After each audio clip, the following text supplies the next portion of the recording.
육으로 난 것은 육이요 영으로 난 것은 영이니 내가 네게 거듭나야 하겠다는 말을 놀랍게 여기지 말라. 바람이 임으로 불매 네가 그 소리는 들어도 어디서 와서 어디로 가는지 알지 못하나니 성령으로 난 사람도 다 그러하니라. 아멘. 8절에 바람이 임으로 불매 내가 그 소리는 들어도 어디서 와서 어디로 가는지 알지 못하나니 성령으로 난 사람도 그러하니라. 다 그러하니라. 이렇게 되어 있습니다. 성령을 바람으로 비유하고 있지 여기서 보면. 근데 참 흥미롭고 좀 특이한 것이 있다면 성경이 이제 히브리어와 헬라어로 써 있잖아요. 근데 히브리어 루아우란 말도 그렇고 헬라어 푸뉴마란 말도 그렇고 이것이 바람이라는 뜻도 있고 이 둘 다 바람이라는 뜻도 있는데 바람이라는 말 외에도 영이라는 말도 있어요. 참 성경을 기록한 두 단어가 그런 동일한 그런 의미를 갖고 있다는 것이 좀 어떤 의도적인 그런 면이 좀 있다라는 생각이 좀 들어요. 여하튼 성령과 바람은 이 같은 그런 한 단어로 사용됨으로써 이 성격이라든지 특징이 같다라는 것을 연상시키는 거죠. 근데 실제로 이렇게 보면은 좀 많이 비슷합니다. 일치합니다. 예를 들면 성령과 바람은 그 신비함 이것이 일치합니다. 바람도 손에 안 보이잖아요. 바람이 손에 안 잡히잖아요. 근데 존재하는 것은 분명합니다. 활동성도 있지요. 바람이 성령도 눈에 보이지는 않고 그러나 감각적으로 성령을 인식하지 못하지만 바람처럼 분명히 존재한단 말이죠. 활동한단 말이죠. 정체를 다 알 수는 어느 정도 알지만 알 수가 없어요. 예를 들면 미국은 언제나 토네이도가 그 문제를 일으키니까 토네이도를 연구하는 사람도 많고 또 이것을 공식적으로 아마 기록하고 있는 그런 기관도 분명히 있을 겁니다.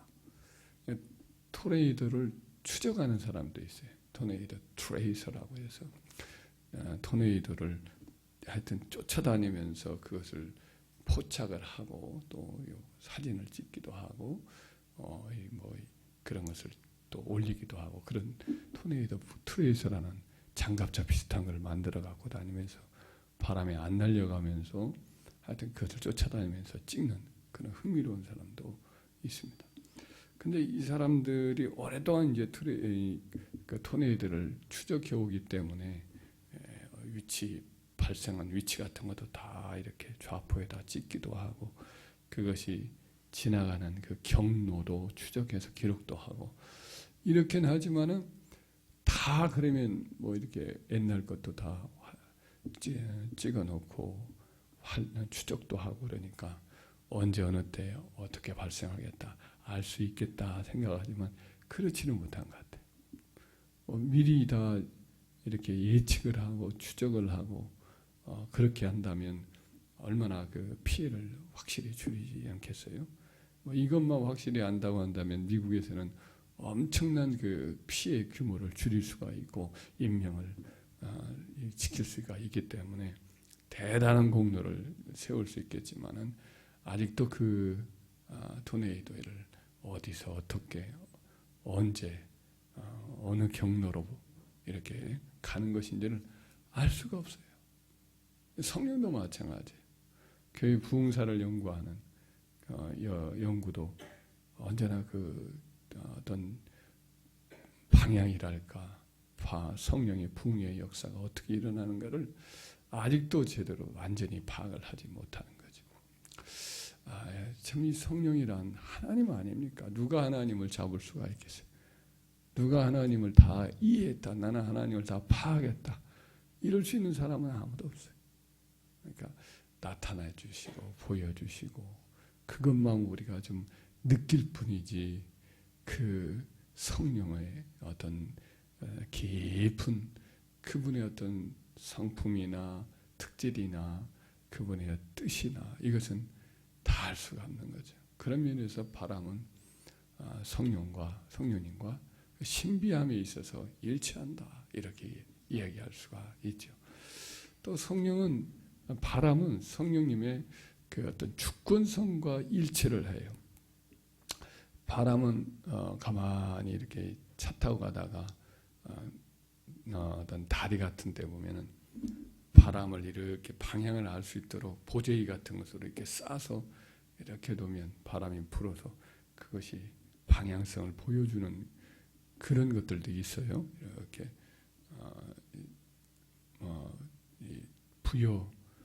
천안 부여 그 고속도로에서 이렇게 지나가다 보면 어떤 다리에 보면 바람의 방향을 알 수 있는 보재기 같은 것이 있어서 이렇게 방향이 이렇게 틀리는데 그거 보면 자세히 한번 보면 막 흔들려요. 방향이 일정하지가 않아요. 이렇게도 갔다가 저렇게도 갔다가 방향이 정확하지가 않더라고요. 그래서 바람이란 일정한 것이 아니구나. 그때 다시 한번 이렇게 느끼곤 했는데 하여튼 남으로 불고 싶으면 남으로 불고 그렇게 돌다가 북으로 돌고 싶으면 북으로 돌고 또 동으로나 서로나 자기 마음대로 바람 자체가 결정을 하는 거죠. 누가 바람을 명해서 남쪽으로 불어라 한다고 해서 바람이 말 듣겠어요? 서쪽으로 불어라 한다고 말 듣겠어요? 이 삼국지연이 같은 그런 경우야 제갈량이 이렇게 바람에 천지신명에게 기원을 해가지고 조조의 그 패들을 그냥 서로 묶어놓은 상태에서 바람은 방향을 바뀌어가지고 화공을 취하는 그런 일은 있지만 그것은 소설이라 그럴 뿐이지 바람을 누가 명해서 이렇게 하라 저렇게 하라 말할 수 있는 사람은 아무도 없고 바람이 자기 뜻대로 불려면 불고 숨으려면 숨고 자기의 뜻에 달려있는 거죠. 성령도 똑같은 거죠. 성령도 일하고 싶으면 일하고 쉬고 싶으면 쉬고 성령이 이 사람을 쓰시고자 하면 사람을 불러서 쓰시고 또 저 사람을 쓰고자 하면 저렇게 쓰시는 거죠.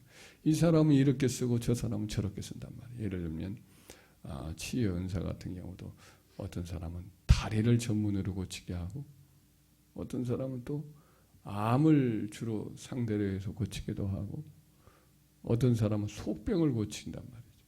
어떤 사람은 마음을 고치고 어떤 사람은 일적인 것을 고치고 자기 뜻대로 하는 거예요. 어떤 사람은 복음 전도하는 일을 하게 하고 어떤 사람은 그렇게 돌아다니는 것을 못하고 한 곳에만 있도록 딱 묶어놓는단 말이에요. 우리 조영기 목사님이 했던 말로 기억하는데 자기는 복음 전도자로 일하고 싶은데 하나님은 복음 전도자로 일하는 것을 별로 기뻐하지 않으시고 이상하게 교회에 있어야 교육이 부흥되고 이런 어떤 특징이 있는 거예요. 하나님 뜻대로 하는 거예요. 어떤 사람은 예를 들면 사도 바울은 이제 이방인의 사도로 세우시고 베드로는 또 유대인의 사도로 세우시고 그 누가 정하느냐? 성령이 정하시는 거거든요. 그 뜻대로 자기 원하는 대로 하는 거예요. 그래서 성령의 주권성은 신비죠. 아까도 말했지만은 신비하기도 하고 그가 원하는 뜻도 그분이 결정해서 그렇게 되는 거죠. 빌립 집사에게 사마리아 지역에서 복음을 잘 전하고 있는 막 부흥되고 있는 그에게 갑자기 남쪽으로 가라 말씀을 하는 거죠. 그러니까 어떻게 갔는지는 성령이 정확히 말씀은 안 하고 있는데 제가 어떻게 보면은 뚝 띄어서 이렇게 놓는 듯한 느낌이거든요. 그래서 잘 목회하고 있는데 남쪽으로 가라 한 다음에는 뚝 띄어서 남쪽으로 가는 가사로 내려가는 길에 툭 던져놓는 듯한 느낌. 그래서 봤더니 눈 뜨고 봤더니 거기에 한 이디오피아 내시가 예루살렘에 이렇게 예배에 참석하고 돌아가는데 성경을 읽고 있단 말이죠. 읽는 것을 가까이 가라 성령이 하셔서 가까이 가서 봤더니 성경을 읽고 있으니까 읽는 것을 깨닫느뇨.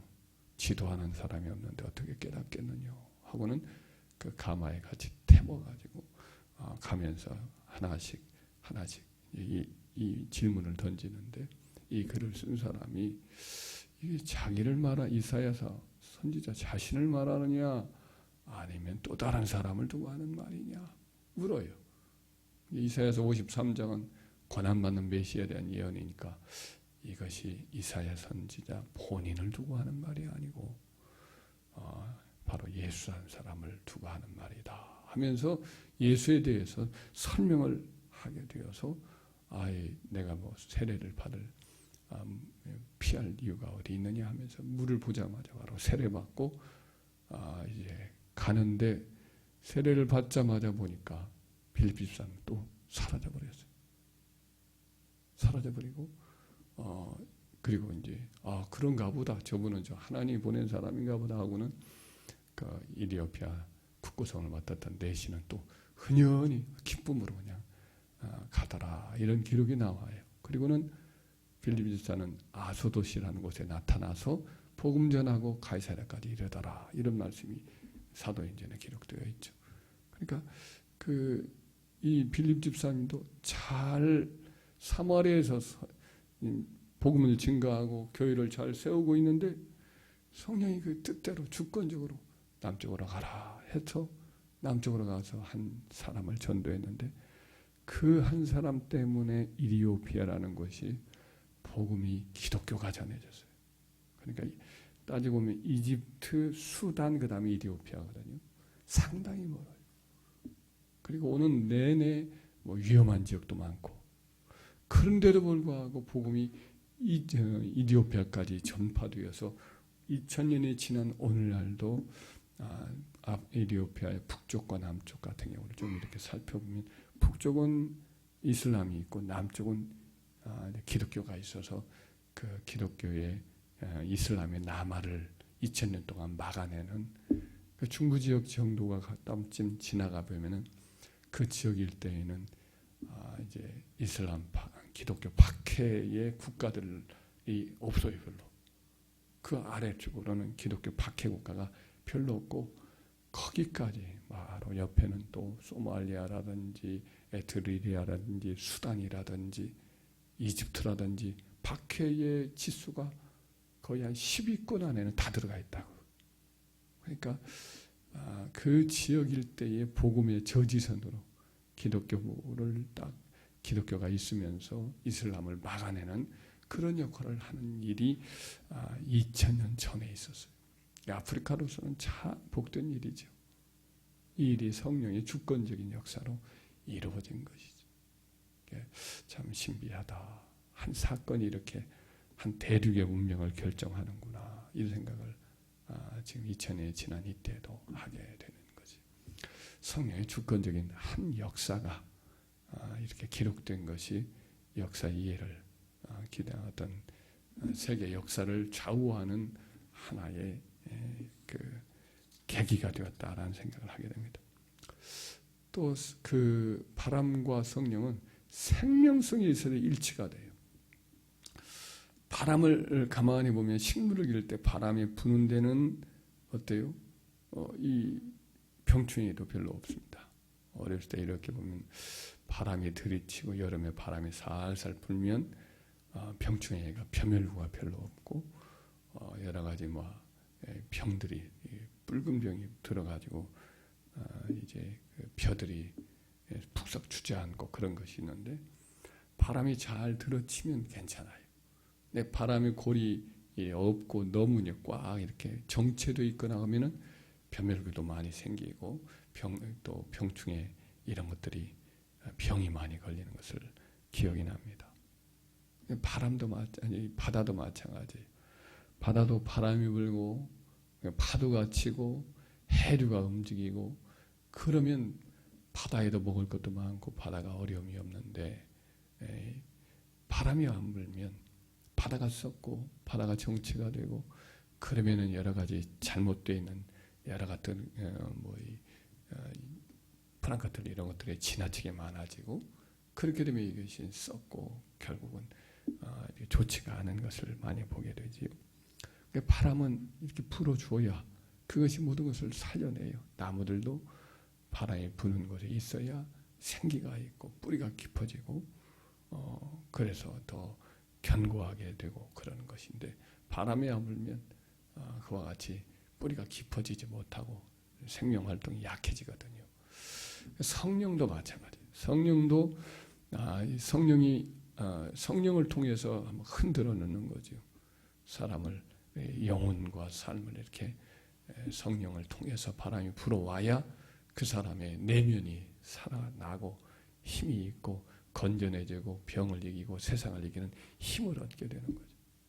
성령 바람을 그러니까 받아야 그 사람이 생명을 얻게 되고 영혼이 잠들었다가 깨어나고 일어나곤 합니다. 성령의 바람이 불어야 돼. 우리 영혼 속에 바람이 불어야 돼. 에스겔서 37장에 보면은 하나님이 에스겔을 한 골짜기로 끌고 가요. 그리고는 환상 중에 그렇게 하시는 거죠. 보여줘요. 근데 봤더니 거기에 그 골짜기에 막 죽은 뼈들이 여기저기 흩어져 있어요. 전쟁터에 전쟁이 끝나고 이제 뭐 죽고 그런 사람들이 있는데 다 뭐 거둘 수도 없고 전쟁이 심하니까 그 사람들을 다 살릴 수도 없고 그래서 햇빛에 그냥 내버려 둔 거예요. 바람이 불고 모래무지가 있고 그 가운데 흙은 살은 다 이제 썩고 풍화작용에 의해서 뼈들이 여기저기 이제 관절도 막 흩어져서 있는데 이걸 보여주면서 이 뼈들이 능히 살겠느냐 그렇게 물어봐요. 뭐 살 수가 없잖아요. 그러니까 그냥 못한다는 말은 못하고 주여 주께서 아시나이다. 그랬더니 우리 주님께서 하시는 말씀이 내가 이 뼈들에게 생기가 들어가 살아나게 하리라. 이 생기라는 말이 이제 바람이죠. 내가 이 생기가 드러나 뼈들이 살아나게 하리라. 그러면서 인자야 너는 생기에게 와서 말해서 그들에게 명령하기를 생기야 사방으로부터 와서 이 죽음을 당한 자에게 불어서 살아나게 하라. 대언을 하게 해요. 그 말대로 대언을 했더니 사방에서 바람이 불어오면서 이 뼈들에게 살이 붙더니 신경이 붙더니 그 다음에 이제 생기야 또 불어라 했더니 이 죽었던 이 뼈들이 살이 붙은 상태에서 갑자기 일어나더니 발을 맞춰서 움직이는 극히 큰 군대가 되더라 이거예요. 할렐루야. 이것이 이제 죽은 뼈들이 다시 살아난 것은 뭘 말하냐면 이미 이스라엘은 이 유다는 바벨론에 이미 멸망을 당해서 나라가 없는 상태가 될 것을 보이거든요. 에스겔 선지자가 자기 세대 사이에 바로 그런 일을 고국이 겪었거든요. 그러니까 이 이스라엘 유다가 죽어버린 민족이 됐는데 다시 살아나겠느냐 이 뜻과 같거든요.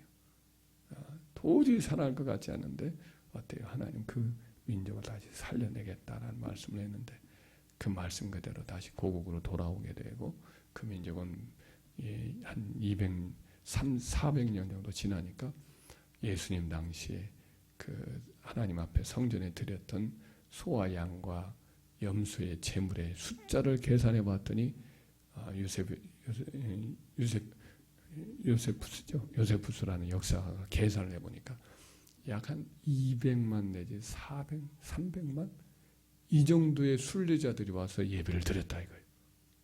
200만 300만 정도의 순례자가 와서 예배를 드린 것은 이전에 멸망당하기 이전에 바벨론의 포로로 끌려가기 이전에 그 숫자와 거의 같거든요. 놀라운 일이죠. 기이한 일이죠. 하나님이 이스라엘 백성을 다시 살리실 때 그런 일들을 하겠다. 이사야에 보면 이 내 민족은 마치 낳자마자 한 민족을 이룬 그와 같은 나라가 되겠다. 이런 예언을 하시거든요. 이스라엘은 자민을 낳았는데 그 자민이 낳자마자 한 민족을 이루겠다. 그랬는데 마치 그런 셈이 된 거예요. 그냥 놀랍게 다시 고국으로 돌아오자마자 그냥 갑자기 쑥 자녀를 낳는데 한 민족을 이룬 것처럼 그렇게 번성하겠다 했는데 그대로 되었거든요. 그래서 이 생명의 능력은 성령의 역사로 하는 거예요. 이 환상 그대로 이루어진 거거든요. 우리 이 초대교회 마가다락방에 다 연약하여 예수님은 떠나고 너무나 작은 갈릴리에 그 초라한 제자들이 모여 있는데 그때 성령이 임하시는데 급하고 강한 바람이 불어서 그 방 안에 가득하더니라고 하시죠. 성령이 바람과 함께 막 엄청난 폭풍우처럼 그 방 안에 120명이 모여서 기도하는데 계속 부른 거예요. 실제로 그들은 느꼈을 거라고. 급하고 강한 바람이 온 방 안을 휘젓고 가는 것처럼 그렇게 바람을 맞이하면서 성령이 오신 거예요. 그러면서 그들이 모두 권세 있는 주의 일꾼들이 되어서 가는 곳마다 사람들을 살리고 세우고 변화시키는 그런 일들을 이루었잖아요. 성령은 바람과 같습니다. 성령으로 난 사람은 다 하나같이 예의 없이 다 이와 같다 이런 말씀을 하셨는데 성령은 분명히 보이지 않지요. 다 이해할 수도 없는 신비로운 분이시죠. 그분은 성령은 바람과 같이 자기 뜻대로 움직이셔. 누가 이렇게 하라 저렇게 하라 명령도 못해. 그 주권적인 뜻에 순종할 수밖에 없는 것이 성령의 주권성인 하나님의 일이시죠. 그분은 생명을 가져오죠. 다 가만히 있질 못해요. 바람이 막 가만히 있지 못하고. 그러나 언제나 막 부는 것만 아니고 그 뜻대로 쉴 때는 쉬고 안 입을 때는 안 입고 그분의 뜻에 달려있어요. 우리는 이와 같은 성령으로 다 이제 거듭난 우리 안에 다 성령의 역사가 있고 성령을 모시고 살아요. 이제 성령이 마음껏 쓰실 수 있도록 언제나 우리가 준비되어 있어야 할 줄 믿습니다. 우리 자신을 성령님께 언제나 내어드리고 순종하는 합당한 그릇을 준비하고 있으면 그분이 원하실 때 언제든지 쓰실 수 있는 그런 역사가 일어날 줄 믿습니다. 성령이 우리 교회에도 우리 각 사람에게도 불어서 그분이 원하시는 뜻대로 마음껏 쓰는 역사가 있기를 간절히 주의 이름으로 축원합니다.